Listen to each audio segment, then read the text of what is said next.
Good afternoon, gentlemen, ladies, March 18, 2025, and we will be analyzing the massive interest in the stock market. My name is Eddie. I've been trading stocks from bonds, ETFs as an options trader for about 4 years. I did start learning more about it recently. I've joined a few trading communities, and I've learned from online resources that qualify me to take the financial analyst uh, test. So my specialty is IT stocks. I have masters in IT, and I've worked for Fidelity, and I've worked for bigger companies in the private sector, government contracting at the State Department and the Department of Defense. And what we're learning is that it seems like the markets can flip on a dime, as they say, but really, when you analyze the greater majority of stocks using ETFs, you don't get that fear of missing out because what you're doing is you're learning where and why this was anticipated. We were looking at the major groups starting on Friday at lunchtime. This is why. Um, Whenever a stock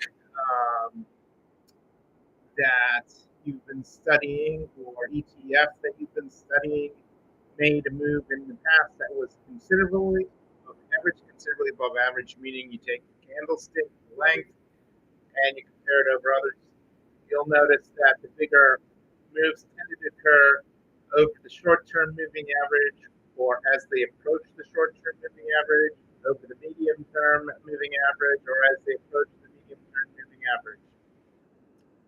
We had fallen below the short-term moving average about a week ago, as well as the medium-term, and we had approached the long-term moving average for several stocks. So we knew that we were in danger of going not only into correction, but into a deeper correction or something that might signal a bear market. And that's really what we're looking for. We want to shake out all the rookies. We want to shake out all the people that are desperate traders, moving the market, too much volatility, and don't understand trading.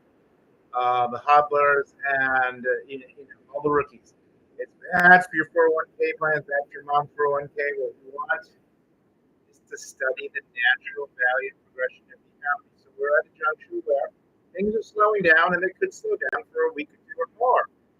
And that's probably good for the economy, as we usually say. So without further ado, let's check the charts out. What we're trying to identify is which charts look better than others, and it's intense manual labor. It's manual labor that you cannot avoid. So I'm going to share my screen and my watch.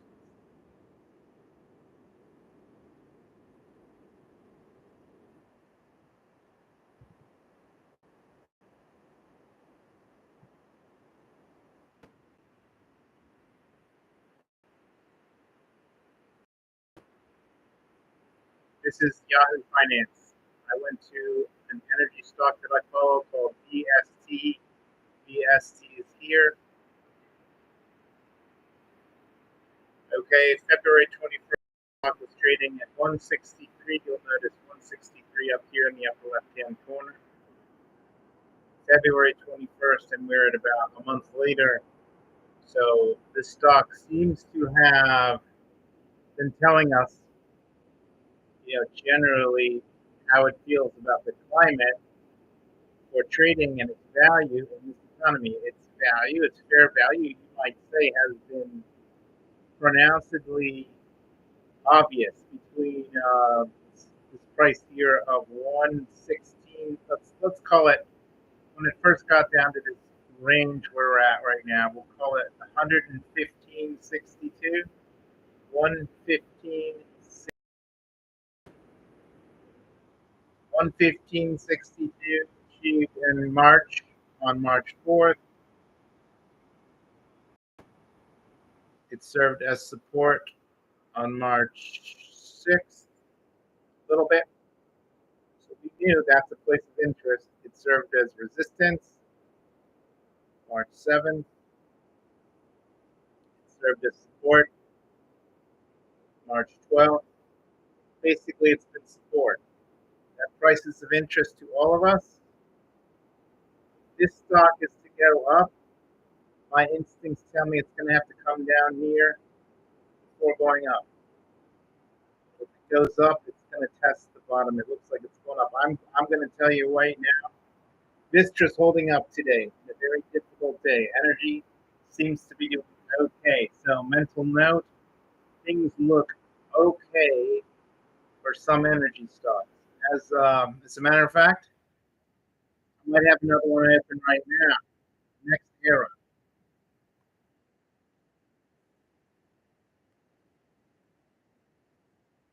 We looked at February 21st, I believe.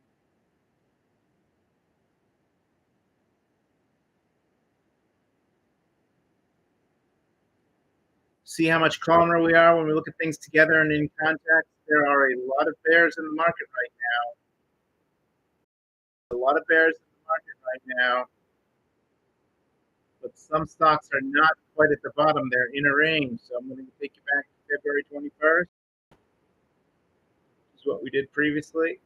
We looked at energy stock on February 21st. There it is. February 21st. Stock is trading at about 71. Let's see, it's February 21st. Stock is trading at $70.85.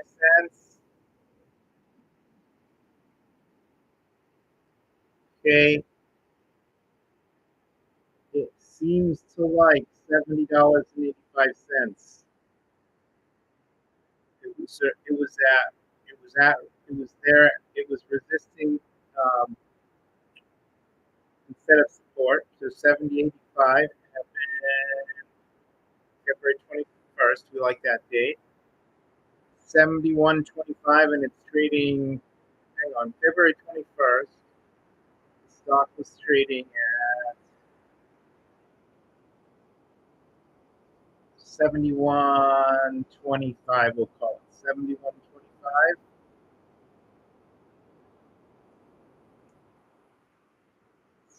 71.25. And it looked like an area of interest that wanted to get over for many, many days. 71.25 broke March 3rd this year. Hang on. So we were looking at this past month, right? February 21st. The range, okay, the range seems to have established close to the $70, and we'll say $70.65, 66, so a third of a dollar, two-thirds of a dollar, 70.66 up to 71.66. That's a nice range. Where are we trading here? 70.66 to 71. We're in that range now. That's again, we're looking at fair market value. Should we freak out, or is this a good barometer of how the energy stocks are doing right now? They're in a range. You might not call it bearish, you might not call it bullish, because this is a very well defined range. 71 to 70. There's that range is gone for the week of February 21st through the 28th. It stayed in that range for another week. It even tried to go a little bit above. It tried to go a little bit below, but that range is right, that average. Look at that. If you look at the top and the bottom, that's no different than the average here. It tried to sneak up on us March 7th. But in all fairness,